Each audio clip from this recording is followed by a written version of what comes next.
Jangan tunggu esok. Ajal tidak menunggu kita bersedia.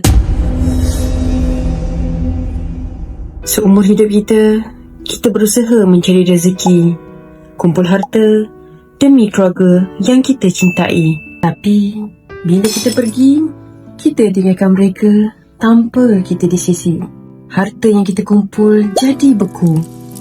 Rumah tak boleh dipindah milik, simpanan tak boleh diusik. Silaturahim yang kita bina mula retak. Darah jadi tawar hanya kerana kita tangguh satu perkara, iaitu menulis wasiat.